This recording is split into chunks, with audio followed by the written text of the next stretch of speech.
Hello viewers, আসসালামু আলাইকুম। Roksana's kitchen থেকে আপনাদেরকে স্বাগতম জানাচ্ছি। আজ আমি আপনাদেরকে দেখাচ্ছি কিভাবে সারা বছরের জন্য কাঁঠালের বিচি খুব সহজেই সংরক্ষণ করতে পারবেন। আমার মনে হয় আমার মতো কাঁঠালের বিচি মোটামুটি সবারই পছন্দ। তো আপনারা যারা পছন্দ করেন তারা আমার এই পদ্ধতিতে কাঁঠালের বিচিটা সংরক্ষণ করলে সারা বছরই খেতে পারবেন। এখানে আমি ৩ কেজির মতো কাঁঠালের বিচি নিয়েছি।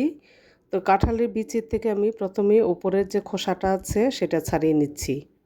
আমি কাঁঠাল খাওয়ার পর কাঁঠালের বিচিগুলো ফ্রিজে না রেখে এভাবে একটা ডিশে রেখে দিয়েছিলাম, যার কারণে উপরের সাদা খোসাটা ফেটে ফেটে গিয়েছে।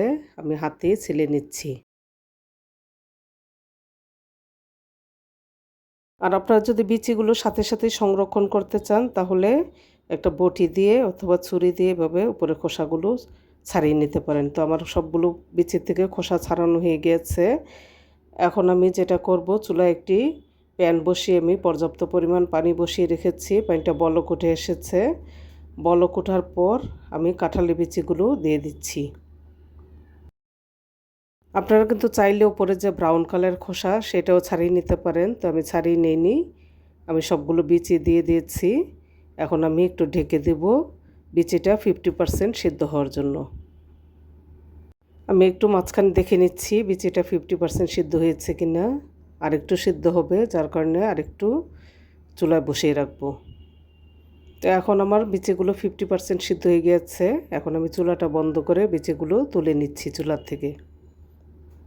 কাঁঠালের বিচি পছন্দ করেন না এমন খুব কম মানুষই মনে হয় আছে আমার মনে হয়। তো আমি বিচিগুলো এভাবে সংরক্ষণ করে সারা বছরের জন্য রেখে দিই।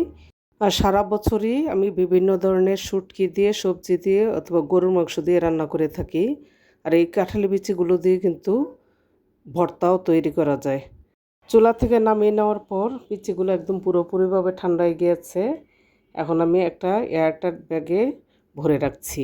ভরে ডিপ ফ্রিজে রেখে দেব সারা বছরের জন্য। বিচিগুলো এয়ারটাইট ব্যাগে করে রেখে দিলে ফ্রিজের গন্ধ ঢুকবে না বিচিগুলোর মধ্যে, আর খেতেও ভালো লাগবে। তো আমি সারা বছরের জন্যই ৫ কেজির মতো বিচি রেখে দিই এভাবে খাওয়ার জন্য। তো ভিউয়ার্স, ভিডিওটা নিশ্চয়ই আপনাদের উপকারে আসবে। ভিডিওটা আপনাদের উপকারে আসলে সাবস্ক্রাইব করতে ভুলবেন না। তো আজকে এই পর্যন্ত। সবাই ভালো থাকুন। আল্লাহ হাফেজ।